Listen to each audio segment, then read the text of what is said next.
आज 16 मार्च को first sitting exam संपन्न हुआ एसबीआई पीओ प्री का।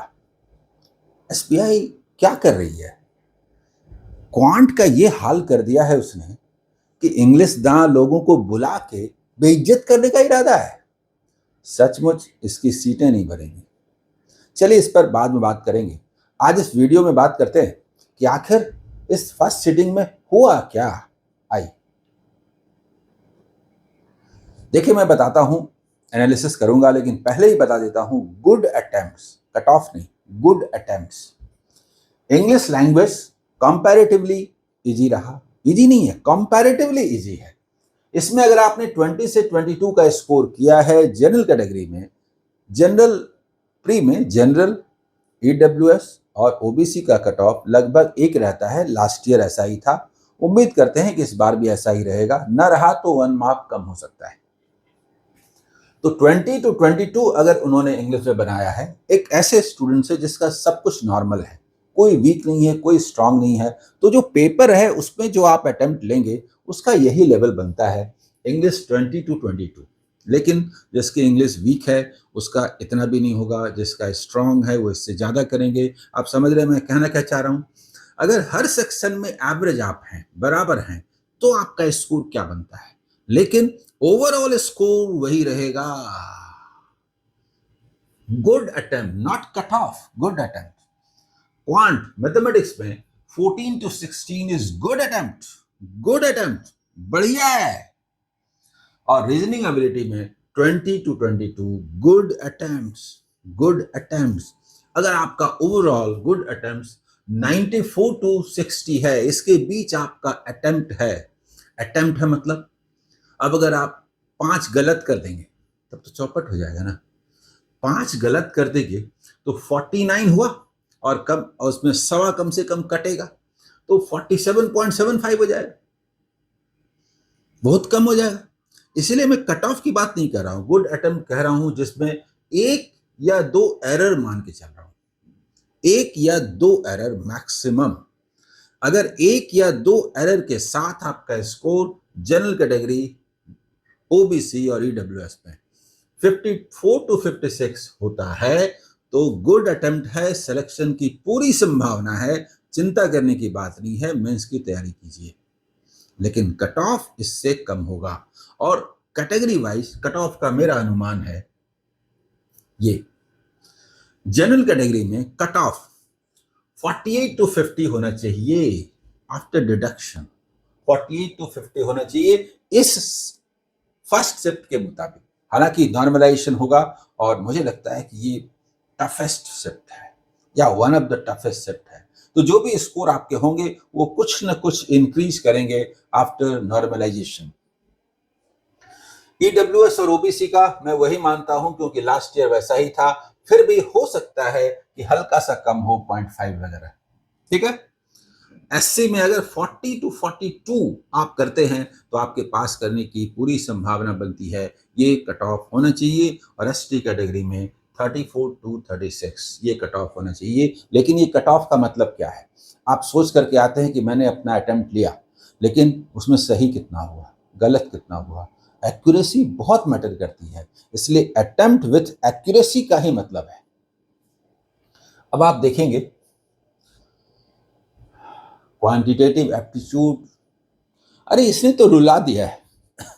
जिनका मैथ पेपर है उनको दिक्कत हो रही है, मैथ स्ट्रांग है उनको दिक्कत हो रही है। जिनका मैथ बहुत स्ट्रांग है वो 17-18 कर पा रहे हैं, 20 नहीं कर पा रहे हैं, 30 में 20 नहीं कर पा रहे हैं, 20 मिनट्स में 20 नहीं हो रहा है। जिनका बहुत स्ट्रांग है मैथ उनका भी 20 नहीं हो रहा है। और एक जनरल स्टूडेंट अचानक से एग्जाम है ना 20 मिनट्स का, किसी क्वेश्चन में फंस गया, जैसे डीआई। डीआई काफी कैलकुलेटिव है, और अगर आपका कैलकुलेशन पर कमांड नहीं है, मुझे बताइए ना, जब मैं पढ़ाता हूं तो बहुत सारे स्टूडेंट का कमेंट होता है, ये बेसिक कैलकुलेशन, ये कैलकुलेशन, दुनिया कहाँ जा रही है, इसी सबसे सिलेक्शन होगा। अरे बेवकूफ, ये जो कैलकुलेटिव डीआई है ये जल्दी कब बनेगा बताओ? कैलकुलेशन नहीं रहेगा अच्छा तो बनेगा? आके भी क्या होगा? ये डीआई आता है 10 मिनट में बनाइए, खत्म हो गया एग्जाम। कैलकुलेशन ट्रिक्स निहायत जरूरी है, उसके बिना आप नहीं कर सकते। कैलकुलेटिव क्वेश्चंस लगातार आ रहे हैं, फास्ट कैलकुलेशन बहुत जरूरी है, वो ABCD है, उसके बिना इमारत खड़ी नहीं हो सकती सफलता की। Arithmetic 12 questions, variable based questions आए, दिक्कत हुई स्टूडेंट को बनाने में, एक एक क्वेश्चन के लिए स्ट्रगल करना पड़ा। वही स्टूडेंट बनाने में सफल हुए जिन्होंने कॉन्सेप्ट की क्लियरिटी के साथ सफिशिएंट नंबर ऑफ क्वेश्चंस, अच्छे क्वेश्चंस बनाए थे, मेमोरी बेस्ड बनाए थे। वाहियात बेकार के प्रैक्टिस सेट बनाने पर कुछ गेन नहीं होता है। मेमोरी बेस्ड क्वेश्चन जिसमें डेटा एक दूसरे के लिए बना होता है, कैलकुलेटिव होता है, वो कुछ डिमांड करता है।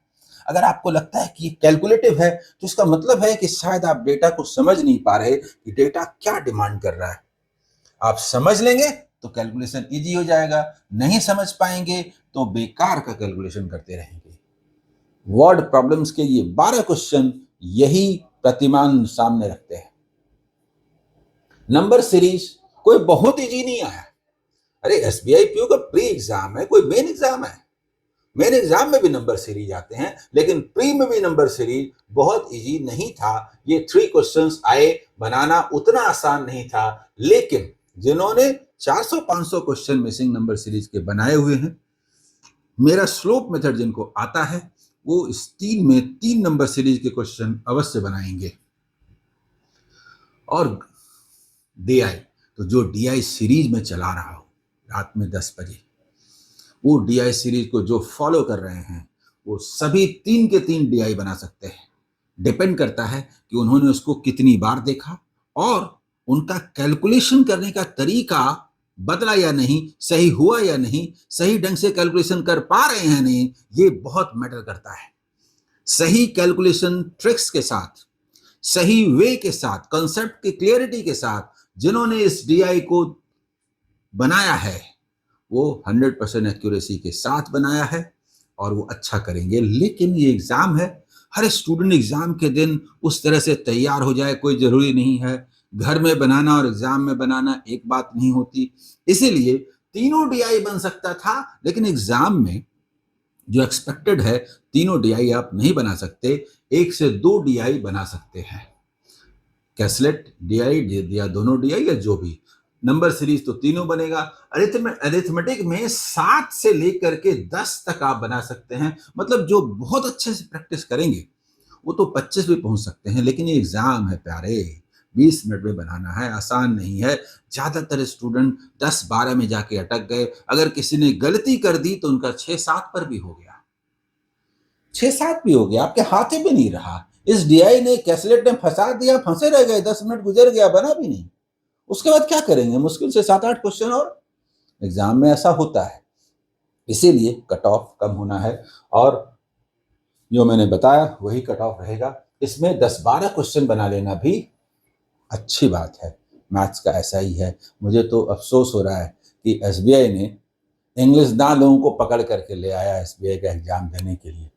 बड़े बड़े 30 मार्क हाँ आ गए और मैथमेटिक्स में उनको आएगा 1 2 3, कहीं के नहीं रहेंगे। इंग्लिश लेके घूमते रहिए। इंग्लिश इजी भी है, दूसरे स्टूडेंट भी इंग्लिश बना सकते हैं, लेकिन मैथमेटिक्स को ऐसा करने की क्या जरूरत थी? अरे उनको भी 1-2 क्वेश्चन बनाने देते ना। इसके बाद रीजनिंग, पहले दिन जो एग्जाम हुआ था 8th को, उस दिन भी, और 16th को, आज भी, कंपैरेटिवली एवरेज रहा है। वो इंग्लिश से थोड़ा टफ रहा है और मैथ्स से थोड़ा इजी रहा है, बीच में रहा है। इसमें 20+ करना आसान है। देखिए ये 5 पजल्स आए, सिलोजिज्म से 3 आए, मीनिंगफुल वर्ड 1 हुआ, ऑड 1 आउट से 1 हुआ, ये 30 है। 20+ अच्छा स्कोर है रीजनिंग में।